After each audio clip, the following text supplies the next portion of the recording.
पूर्णमदः पूर्णमिदं पूर्णात् पूर्णमुदच्यते पूर्णस्य पूर्णमादाय पूर्णमेवावशिष्यते।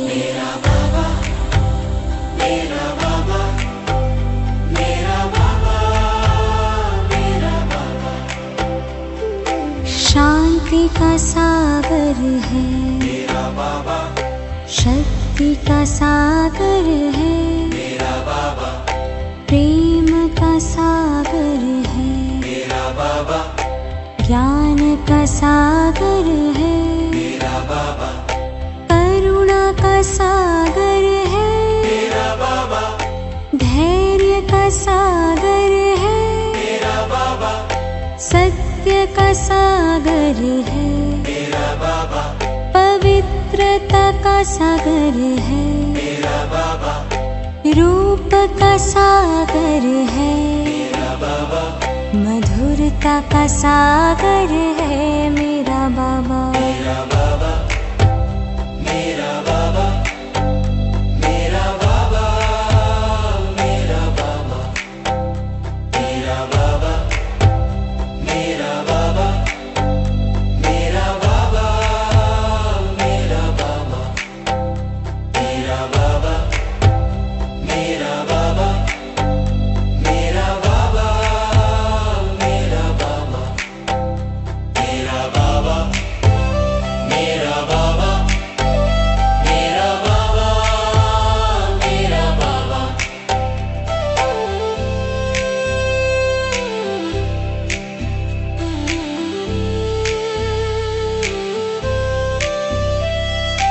याद प्यार का सागर है, मेरा बाबा। आनंद का सागर है, मेरा बाबा। दया का सागर है, मेरा बाबा। नम्रता का सागर है, मेरा बाबा। ऊर्जा का सागर है, मेरा बाबा। नवीनता का सागर है, मेरा बाबा। उमंग का सागर है, मेरा बाबा। उत्साह का सागर है, मेरा बाबा। उजाले का सागर है, मेरा बाबा। स्थिरता का सागर है, मेरा बाबा। मेरा बाबा। मेरा बाबा। मेरा बाबा। मेरा बाबा। मेरा बाबा। मेरा बाबा। मेरा बाबा। मेरा बाबा। मेरा बाबा। मेरा बाबा। मेरा बाबा। मेरा बाबा। मेरा बाबा। मेरा बाबा। मेरा बाबा। मेरा बाबा।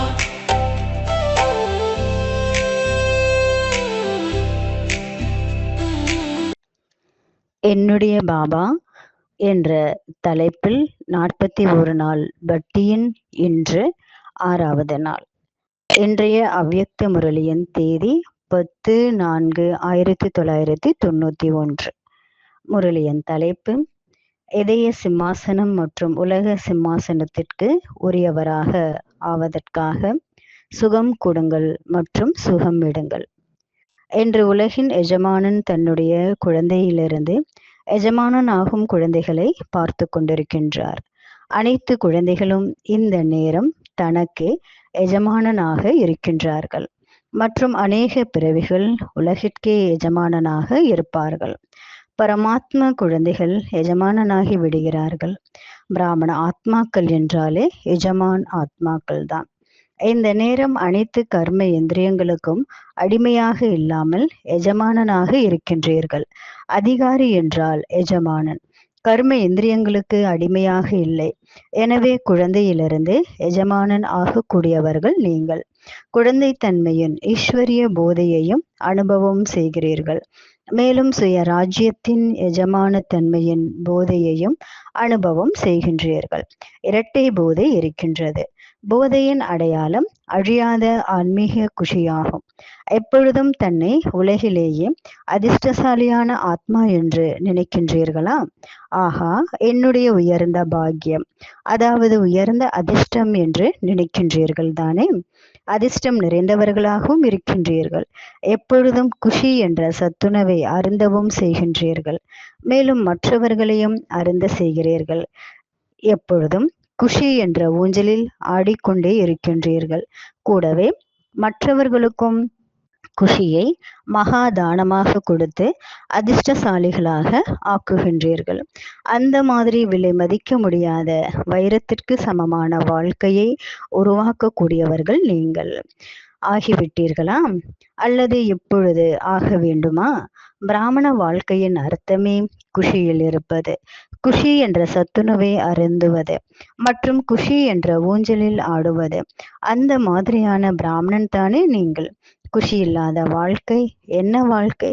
வாழ்க்கையே குஷிதான். குஷி இல்லை என்றால் பிராமண வாழ்க்கை கிடையாது. குஷியாக இருப்பதுதான் வாழ்வது என்று பாப்தாதா அனைத்து குழந்தைகளின் புண்ணியத்தின் கணக்கை பார்த்து கொண்டிருந்தார். ஏனென்றால் நீங்கள் அனைவரும் புண்ணிய ஆத்மாக்கள். அநேக ஜென்மங்களுக்காக புண்ணிய கணக்கை சேமித்து கொண்டு இருக்கின்றீர்கள். முழு நாளிலும் எவ்வளவு புண்ணியம் சேமித்து இருக்கின்றீர்கள்? இதை நீங்களே சோதனை செய்ய முடியும் தானே? ஒன்று தானம் செய்வது, இன்னொன்று புண்ணியம் செய்வது. தானத்தை விட புண்ணியத்திற்கு அதிக மகத்துவம் இருக்கிறது. புண்ணிய காரியம் சுயநலமற்று சேவை மனப்பான்மையுடன் செய்யக்கூடிய காரியமாகும். புண்ணிய காரியம் வெளி பகட்டுக்காக செய்யப்படுவது கிடையாது, மனம் உவந்து செய்யப்படுவதாகும். தானம் வெளிப்பகட்டுக்காகவும் இருக்கும், மனம் உவந்து செய்யப்படுவதாகவும் இருக்கும். தேவையான நேரத்தில் எந்த ஆத்மாவிற்கு உதவக்கூடியவராக ஆவதுதான் புண்ணிய காரியம் ஆவது. அதாவது ஏதாவது ஒரு காரியத்தில் உதவி செய்யக்கூடியவராக இருப்பது. புண்ணிய காரியம் செய்யும் ஆத்மாவிற்கு அநேக ஆத்மாக்களின் மனம் நிறைந்த ஆசீர்வாதம் கிடைக்கின்றது. வாய் மூலமாக நன்றி மற்றும் கூறுவதில்லை, மனம் நிறைந்த வாழ்த்துக்கள், வெளியில் தெரியாத பிராப்திகள் சேமிப்பாகிக் கொண்டே இருக்கின்றன.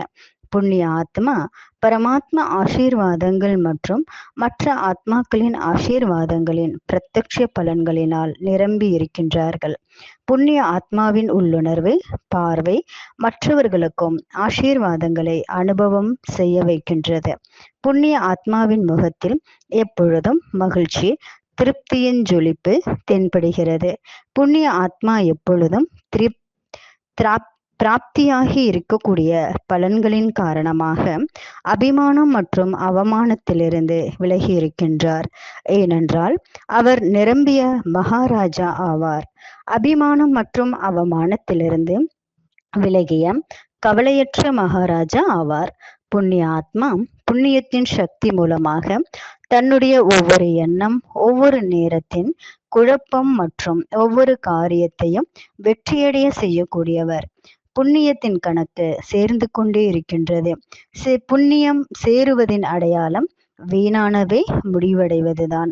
அந்த மாதிரி புண்ணிய ஆத்மா உலக ராஜ்ய சிம்மாசனத்தில் அமரக்கூடியவர்களாக ஆகின்றார்கள். எனவே அந்த மாதிரி புண்ணிய ஆத்மாவாக நான் எவ்வளவு ஆகியிருக்கின்றேன் என தன்னுடைய கணக்கை சோதனை செய்யுங்கள்.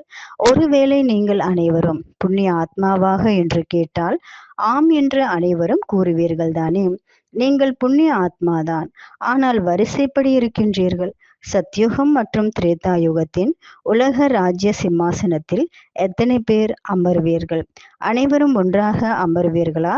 அப்படியானால் வரிசை கிரமமாக தானே உள்ளீர்கள். வரிசை ஏன் ஏற்படுகிறது? என்ன காரணம்? முக்கியமாக ஒரு விஷயத்தை பாப்தாதா சோதித்தார். அதுதான் நம்பர் 1 ஆவதில் தடை ஏற்படுத்தியது. இப்பொழுது தபஸ்யா வருடத்தில் அனைவரின் லட்சியமும் சம்பூர்ணமாக வேண்டும் என்றா அல்லது வரிசைப்படி ஆக வேண்டும் என்றா? சம்பூர்ணம் ஆக வேண்டும் அல்லவா? நீங்கள் அனைவரும் ஒரு ஸ்லோகன் கூறவும் செய்கிறீர்கள், எழுதி மாட்டவும் செய்கிறீர்கள். சுகம் கொடுங்கள் மற்றும் சுகத்தை எடுங்கள் என்பதுதான் அது. துக்கம் கொடுக்காதீர்கள் மற்றும் துக்கத்தை எடுக்காதீர்கள். இந்த ஸ்லோகன் உறுதியாக இருக்கின்றது இல்லையா? ரிசல்ட்டில் முடிவில் என்ன பார்த்தோம்? துக்கம் கொடுக்காதீர்கள். இதில் அதிகமானவர்களின் கவனம் இருக்கின்றது. பாதி ஸ்லோகன் மேல் சரியான கவனம் இருக்கின்றது. துக்கத்தை கொடுப்பதை பற்றி கொடுக்க கூடாது என நினைக்கின்றார்கள். ஆனால் எடுப்பதற்காக அவர் கொடுத்தார், அதனால் இப்படி ஆனது என்று கூறுகிறார்கள்.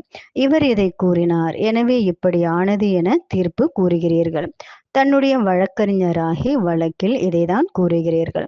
அப்படி பாதி ஸ்லோகன் மேல் கவனம் சரியாக வைத்திருக்கின்றீர்கள். அதில் இன்னும் அதிக கவனம் வேண்டும்.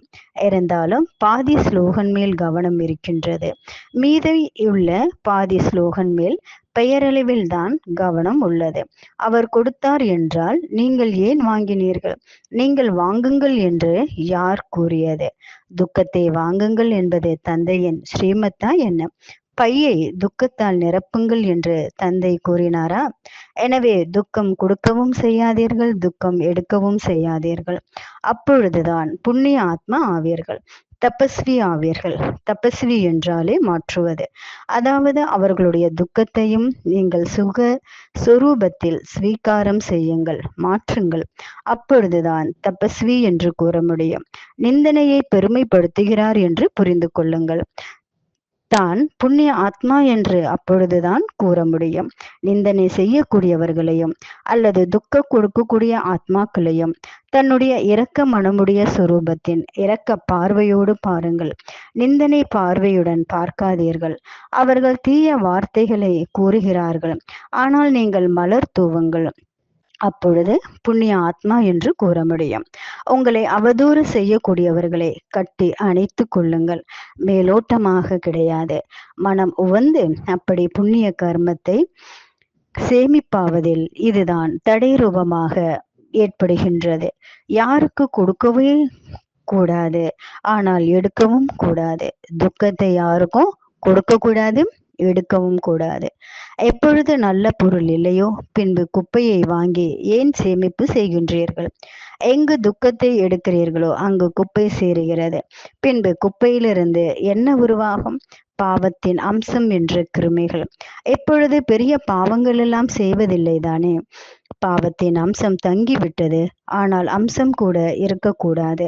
சில குழந்தைகள் மிகவும் இனிமையான விஷயங்கள் கூறுகிறார்கள். ஆன்மீக உரையாடல் அனைவரும் செய்கின்றார்கள். ஒரு ஸ்லோகன் அனைவரிடமும் உறுதியாகிவிட்டது. விரும்புவதில்லை, ஆனால் நடந்துவிட்டது. நீங்கள் விரும்பவில்லை என்றால் பின்பு யார் விரும்புகிறார்கள்? நடந்து விட்டது என்று கூறுகிறீர்கள். வேறு ஏதாவது ஆத்மா இருக்கிறதா என்ன? நடந்திருக்க கூடாது, ஆனால் நடந்து விட்டது. இதை யார் கூறுவது? வேறு ஏதாவது ஆத்மா கூறுகிறதா? நீங்கள் தானே கூறுகின்றீர்கள். எனவே இந்த விஷயங்களின் காரணத்தினால் தபஸ்யா நிரூபணம் ஆவதில்லை.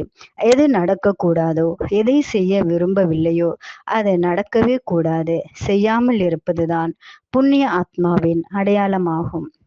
பாப்தாதாவிடம் தினந்தோறும் குழந்தைகளின் இந்த மாதிரி கதைகள் வருகின்றன. சொல்வதில் அவ்வளவு ஆர்வத்தை உருவாக்கும் கதைகளாக கேட்டுக்கொண்டே இருக்கும் அளவிற்கு கூறுகிறார்கள். எடுக்கவும் செய்யாதீர்கள். அப்பொழுதுதான் புண்ணிய ஆத்மா ஆவீர்கள், தபஸ்வி ஆவீர்கள். தபஸ்வி என்றால் மாற்றுவது, அதாவது அவர்களுடைய துக்கத்தையும் நீங்கள் சுகஸ்வரூபத்தில் ஸ்வீகாரம் செய்யுங்கள், மாற்றுங்கள். அப்பொழுதுதான் தபஸ்வி என்று கூற முடியும். நிந்தனையை பெருமைப்படுத்துகிறார் என்று புரிந்து கொள்ளுங்கள்.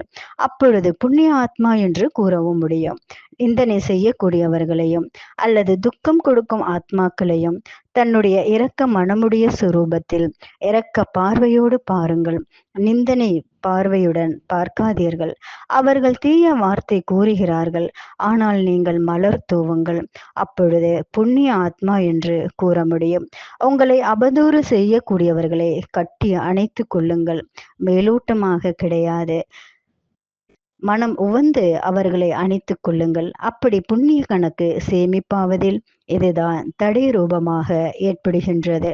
யாருக்கும் துக்கத்தை கொடுக்கவும் கூடாது, துக்கத்தை எடுக்கவும் கூடாது. எப்பொழுது நல்ல பொருள் இல்லையோ பின்பு குப்பையை வாங்கி ஏன் சேமிப்பு செய்கிறீர்கள்? எங்கு துக்கத்தை எடுக்கின்றீர்களோ அங்கு குப்பை சேருகிறது. பின்பு குப்பையிலிருந்து என்ன உருவாகும்? பாவத்தின் அம்சம் என்ற கிருமிகள். இப்பொழுது பெரிய பாவங்கள் செய்வதில்லை தானே? இப்பொழுது பாவத்தின் அம்சம் தங்கிவிட்டது. ஆனால் அம்சம் கூட இருக்க வேண்டாம். சில குழந்தைகள் மிகவும் இனிமையான விஷயங்கள் கூறுகிறார்கள். ஆன்மீக உரையாடல் அனைவரும் தான் செய்கிறார்கள். ஒரு ஸ்லோகன் அனைவரிடமும் உறுதியாகிவிட்டது. விரும்புவதில்லை, ஆனால் நடந்து விட்டது. நீங்கள் விரும்பவில்லை என்றால் யார் விரும்புகிறார்கள்? நடந்து விட்டது என்று கூறுகிறீர்கள். வேறு ஏதாவது ஆத்மா இருக்கின்றதா என்ன? நடந்திருக்க கூடாது, ஆனால் நடந்து விட்டது. இதை யார் கூறுவது? வேறு எந்த ஆத்மா கூறுகின்றதா? நீங்கள் கூறுகிறீர்களா? எனவே இந்த விஷயங்களின் காரணத்தினால் தபஸ்யா நிரூபணம் ஆவதில்லை. எது நடக்கக்கூடாதோ, எதை செய்ய விரும்பவில்லையோ அது நடக்கவே கூடாது. செய்யாமல் இருப்பதுதான் புண்ணிய ஆத்மாவின் அடையாளமாகும். பாப்தாதாவிடம் தினந்தோறும் குழந்தைகளின் இந்த மாதிரியான கதைகள் வருகின்றன. சொல்வதில் அவ்வளவு ஆர்வத்தை உருவாக்கும் கதைகளாக கேட்டுக்கொண்டே இருக்கும் அளவிற்கு கூறுகிறார்கள். சிலர் நீளமான கதை சொல்லும் பழக்கமுடையவர்கள், சிலர் சிறியதாக கூறுகின்றார்கள். ஆனால் கதைகள் நிறைய சொல்கிறார்கள் என்று இந்த வருட சந்திப்பின் கடைசியில் மூழ்குதல் இல்லையா? கடைசி சந்திப்பா இருக்கு. பாபாவுடைய அன்புல மூழ்கி போகணும். அனைவரும் பாபாவுடைய அன்புல மூழ்கி போகிறதுக்காக தான் வந்திருக்கீங்க. பக்தி மார்க்கத்துல மூழ்கி எழும் பொழுது அவசியம் ஏதாவது ஒரு எண்ணம் வைக்கிறார்கள். ஏதாவது ஸ்வாகா அர்ப்பணம் செய்கிறார்கள், அல்லது சுயநலமாக ஏதாவது செய்கிறார்கள். இரண்டின் எண்ணமும் செய்கிறார்கள். எனவே ஒன்று சுயநலமாக செய்வாங்க, இரண்டாவது சுயநலம் இல்லாம ஏதாவது ஒரு எண்ணம் கடல்ல மூழ்கி எந்திரிக்கும் போது பக்தர்கள் பண்றாங்க. தபஸ்யா வருடத்துல முழு நாளும் எண்ணம் மூலமாக, சொல் மூலமாக, காரியம் மூலமாக புண்ணிய ஆத்மாவாகி நான் புண்ணிய ஆத்மா ஆவேன் என்ற எண்ணம் உருவாக்குங்கள். புண்ணியத்தின் அடையாளம் என்னவென்றால் புண்ணியத்தின் பிரத்யக்ஷ பலன். ஒவ்வொரு எண்ணத்திலும் புண்ணியம் சேமிப்பாகட்டும், சொல்லில் ஆசீர்வாதம் சேமிப்பாகட்டும், உறவில் நெருக்கத்தில் இதயத்திலிருந்து உதவியின் நன்றி வெளிப்படட்டும். இதைதான் தபஸ்யா என்று கூறுவது. அந்த மாதிரி தபஸ்யா உலக மாற்றத்திற்கு ஆதாரமாகும். அந்த மாதிரி ரிசல்ட்டுக்கு பரிசும் கிடைக்கும். பின்பு இந்த மாதிரி ஆகிவிட்டது என கதை கூறாதீர்கள். பார்க்க போனால் முதல் பரிசை அனைத்து டீச்சர்களும் வாங்க வேண்டும். கூடவே மதுபன் நிவாசிகளும் வாங்க வேண்டும். ஏனென்றால் மதுபனின் அலை பொறுப்பு டீச்சர்களின் அலை குடும்பத்தில் இருப்பவர்களை இறை மாணவர்கள் வரை சென்றடைகின்றது. அப்படி நீங்கள் அனைவரும் வரிசையில் முன்னுக்கு வந்து விடுவீர்கள். இப்பொழுது யாருடைய பெயர் பரிசு வாங்கக்கூடியவர்கள் எல்லாம் வருகிறது என்று பார்க்கலாம். டீச்சர்களின் பெயர் வருகிறதா? மதுபனில் இருக்கக்கூடியவர்களுடைய பெயர் வருகிறதா? அல்லது இறை மாணவர்களின் பெயர் வருகிறதா என்று பார்க்கலாம். வெளிநாட்டவர்கள் தீவிர முயற்சி செய்கின்றார்கள். பாப்தாதாவிடம் பரிசுகள் அதிகமாக இருக்கின்றன. எவ்வளவு வேண்டுமோ வாங்கிக் கொள்ளலாம். பரிசுக்கு குறைவே இல்லை. பொக்கிஷம் நிரம்பி இருக்கின்றது. நல்லது. அனைவரும் மேலாவில் வந்து சேர்ந்து விட்டீர்கள். மேலா மிக நன்றாக இருக்கிறதா?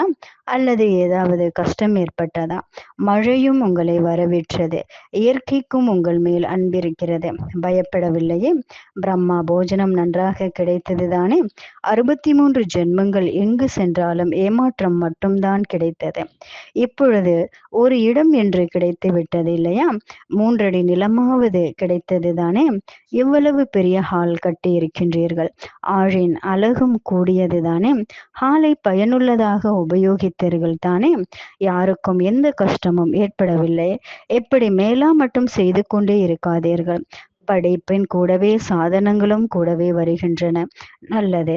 அனைத்து குழந்தைகளிலிருந்து எஜமானனாகும் உயர்ந்த ஆத்மாக்களுக்கு எப்பொழுதும் ஒவ்வொரு அடியிலும் புண்ணிய கணக்கை சேமிப்பு செய்யக்கூடிய புண்ணிய ஆத்மாக்களுக்கு எப்பொழுதும் இதய சிம்மாசனத்தில் அமர்ந்து உலக சிம்மாசனத்தின் அதிகாரியாகும் விசேஷ ஆத்மாக்களுக்கு எப்பொழுதும் சுகம் கொடுக்கும் மற்றும் சுகம் எடுக்கும் மாஸ்டர் சுகக்கடல் ஆத்மாக்களுக்கு எப்பொழுதும் குஷியில் இருக்கக்கூடிய மற்றும் குஷி கொடுக்கக்கூடிய மாஸ்டர் வள்ளல் குழந்தைகளுக்கு பாப்தாதாவின் அன்பு நினைவுகளும் நமஸ்காரம்.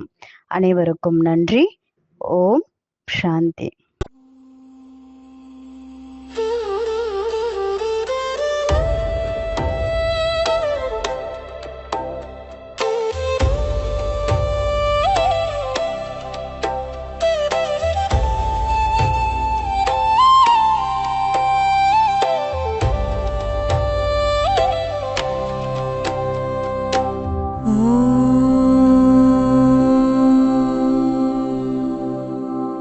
पूर्णमदः पूर्णमिदं पूर्णात् पूर्णमुदच्यते पूर्णस्य पूर्णमादाय पूर्णमेवावशिष्यते। मेरा बाबा मेरा बाबा मेरा बाबा मेरा बाबा शांति का सागर है मेरा बाबा शक्ति का सागर है मेरा बाबा प्रेम का सागर है मेरा बाबा ज्ञान का सागर है मेरा बाबा करुणा का सागर है मेरा बाबा धैर्य का सागर है मेरा बाबा सत्य का सागर है मेरा बाबा पवित्रता का सागर है मेरा बाबा रूप का सागर है मेरा बाबा मधुरता का सागर है मेरा बाबा। मेरा बाबा मेरा बाबा मेरा बाबा मेरा बाबा मेरा बाबा मेरा बाबा मेरा बाबा मेरा बाबा मेरा बाबा मेरा बाबा मेरा बाबा मेरा बाबा मेरा बाबा मेरा बाबा मेरा बाबा मेरा बाबा